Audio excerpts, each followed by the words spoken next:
Hello, welcome back to life today vlogs. I am Swapna. ഇന്ന് നമുക്കൊരു രുചികരമായ വെണ്ടയ്ക്ക മപ്പാസ് ഉണ്ടാക്കാം. അതിന് വേണ്ടിയിട്ടൊരു പാൻ ചൂടാക്കി അതിലേക്കൊരു 2-3 ടേബിൾ സ്പൂൺ എണ്ണ ഒഴിച്ചിട്ടുണ്ട്. ആ എണ്ണ ചൂടാകുമ്പോൾ ഞാനൊരു 1/2 കിലോ വെണ്ടയ്ക്ക വട്ടത്തിലരിഞ്ഞത് ചേർത്ത് നന്നായിട്ടൊന്ന് വഴറ്റിയിടുക. ഒരു 10 മിനിറ്റ് വേണ്ടി വരും ഒന്ന് നന്നായിട്ട് വഴന്ന് കിട്ടാനായിട്ട്. ഇത് ഒരു രുചികരമായ വെണ്ടയ്ക്ക മപ്പാസാണ്. അത് നമുക്ക് ചോറിൻ്റെ കൂടെയോ ചപ്പാത്തിയുടെ കൂടെയോ ഇടിയപ്പത്തിൻ്റെ കൂടെയോ ഒക്കെ സെർവ് ചെയ്യാവുന്നതാണ്.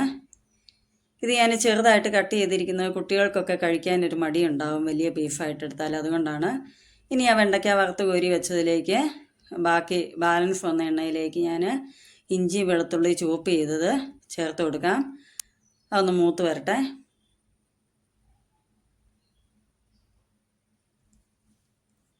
അപ്പം മൂത്ത് വന്നപ്പോൾ ഒരു 2 പച്ചമുളക് വട്ടത്തിലരിഞ്ഞും കൂടെ ചേർത്തൊന്ന് വഴറ്റിയെടുക്കുന്നുണ്ട്.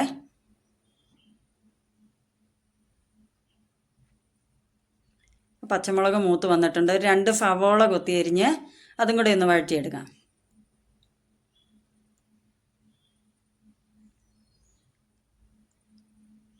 അത് വഴന്ന് കിട്ടാനായിട്ട് നമുക്കൊരു 1/2 ടീസ്പൂൺ ഉപ്പ് ചേർത്ത് കൊടുക്കാം.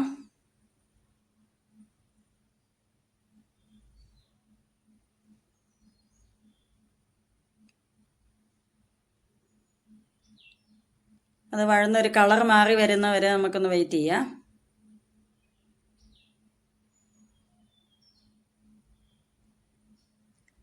അത് ഏകദേശം ഒന്ന് മൂത്ത് വന്നപ്പോൾ നമുക്ക് ഒരു തക്കാളി ചോപ്പ് ചെയ്ത് വെച്ചതും കൂടെ ആഡ് ചെയ്തിട്ടുണ്ട്. ഇനി അതെല്ലാം ഒന്ന് നന്നായിട്ട് വഴന്ന് വരട്ടെ. ഒരു 2-3 കറിവേപ്പിലയും കൂടെ ചേർത്ത് കൊടുക്കാം. നന്നായിട്ട് അതൊന്ന് മിക്സ് ചെയ്യുക. എല്ലാം കൂടെ ആ എണ്ണയ്ക്കകത്ത് ഒന്ന് വഴന്ന് വന്നിട്ടുണ്ട്. ഇനി 1/2 ടീസ്പൂൺ മഞ്ഞൾപ്പൊടി ചേർത്ത് കൊടുത്തിട്ടുണ്ട്. അതിന് ശേഷം നമുക്ക് 3 ടീസ്പൂൺ മല്ലിപ്പൊടിയും കൂടെ ചേർത്ത് കൊടുക്കാവേ.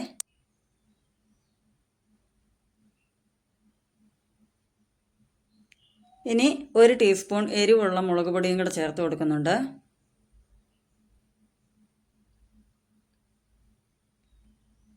അതിനുശേഷം നമുക്ക് അതെല്ലാം ഒന്ന് നന്നായിട്ട് മൂത്ത് വരുന്നവരെ ഒന്ന് ഇളക്കി കൊടുക്കാം. അതിൻ്റെ കുത്തലുമണമൊക്കെ ഒന്ന് മാറണം.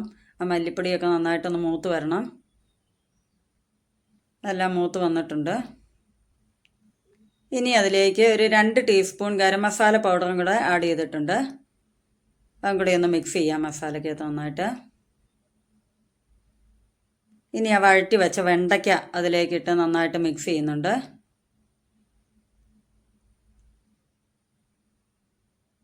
എല്ലാം നന്നായിട്ട് മിക്സായി വന്നു. ഇനി അതിലേക്ക് ഉപ്പ് ചേർത്ത് കൊടുക്കാം. 1 ടീസ്പൂൺ ഉപ്പും കൂടെ ചേർത്ത് കൊടുക്കുന്നുണ്ട്. ആദ്യം നമ്മൾ 1/2 ടീസ്പൂൺ ഉപ്പ് മാത്രമേ ചേർത്തിട്ടുള്ളായിരുന്നു. നന്നായിട്ട് മിക്സ് ചെയ്തിട്ടുണ്ട്.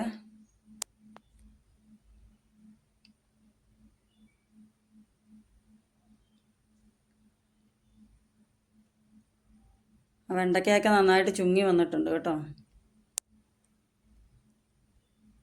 ഇനി ഇതിലേക്ക് നമുക്ക് ഒരു മുറി തേങ്ങയുടെ 2-ാം പാൽ ഒഴിച്ചു കൊടുക്കാം. ഈ 2-ാം പാലിലാണ് ഈ വെണ്ടയ്ക്ക ഈ മസാലയെല്ലാം കൂടെ ഒന്ന് നന്നായിട്ട് വെന്ത് മിക്സായി വരണം. നന്നായിട്ടൊന്ന് തിളയ്ക്കാൻ അനുവദിച്ചു കൊടുക്കാം.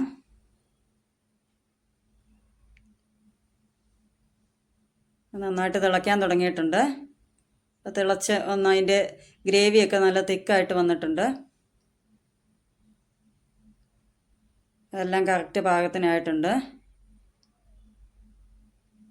ഇനി ഇതിലേക്ക് നമുക്ക് അല്പം പെപ്പർ പൗഡർ ചേർത്ത് കൊടുക്കാം. 1 ടീസ്പൂൺ ചേർത്തിട്ടുണ്ട് കേട്ടോ. പെപ്പറിൻ്റെ ഒരു ഫ്ലേവർ നല്ലതാണ് മപ്പാസിന്. മുളക് പൊടി നമ്മൾ വളരെ കുറച്ച് മാത്രമേ ചേർത്തിട്ടുള്ളൂ. അതെല്ലാം ഒന്ന് മിക്സ് ചെയ്ത ശേഷം നമുക്ക് തേങ്ങയുടെ 1-ാം പാല് ചേർത്ത് നമുക്കൊന്ന് ഇളക്കി കൊടുക്കാം. തീ ലോ ഫ്ലെയിമിൽ വെച്ച ശേഷം ഈ 1-ാം പാല് ചേർക്കാൻ പാടുള്ളൂ. പിന്നെ തിളയ്ക്കാൻ അനുവദിക്കരുത്. അപ്പോൾ തന്നെ അത് ഇളക്കി കൊടുക്കുകയും വേണം. ഇല്ലെങ്കിൽ അത് പിരിഞ്ഞു പോകും. നമ്മൾ എന്ത് കറിക്കകത്താണേലും തേങ്ങയുടെ 1-ാം പാല് ചേർക്കുമ്പോൾ വളരെ ശ്രദ്ധിക്കണം. തീ ഒരിക്കലും കൂട്ടി വെച്ചിട്ട് ചെയ്യരുത്. നന്നായിട്ടൊന്ന് മിക്സ് ചെയ്ത് കൊടുക്കാം. എല്ലാം നല്ല പാകത്തിന് വെന്ത് വന്നിട്ടുണ്ട്. ഇനി നമുക്ക് താളിപ്പിനുള്ള കാര്യങ്ങൾ ചെയ്യാം. ഒരു 2 ടീസ്പൂൺ വെളിച്ചെണ്ണ ഒഴിച്ചിട്ടുണ്ട്. അതിലേക്ക് കടുക് ചേർക്കുന്നില്ല. വട്ടത്തിൽ അരിഞ്ഞു വെച്ച 5-6 ചുവന്നുള്ളി ചേർത്ത് കൊടുക്കാം. ആ ചുവന്നുള്ളി നന്നായിട്ടൊന്ന് മൂത്ത് ചുവന്ന കളറായിട്ട് വരുമ്പം അതിലേക്ക് ആവശ്യത്തിന് കറിവേപ്പില ചേർത്ത് കൊടുക്കാം. ആ കറിവേപ്പില മൂത്ത് വരുമ്പോൾ നമുക്കൊരു കളറിന് വേണ്ടിയിട്ട് 1/2 ടീസ്പൂൺ മുളക് പൊടിയും കൂടെ ചേർത്ത് കൊടുക്കുന്നുണ്ട്. അങ്ങനെ നമ്മുടെ താളിപ്പ് റെഡി ആയിട്ടുണ്ട് കേട്ടോ. ആ താളിപ്പ് അതിലേക്ക് ചേർത്തിട്ടുണ്ട്. അങ്ങനെ രുചികരമായ നമ്മുടെ മപ്പാസ് റെഡി ആയിട്ടുണ്ട്. എല്ലാവരും ഇതൊന്ന് പരീക്ഷിച്ച് നോക്കണം. എൻ്റെ ഈ ചാനലിനെ ഒന്ന് സപ്പോർട്ട് ചെയ്യുക.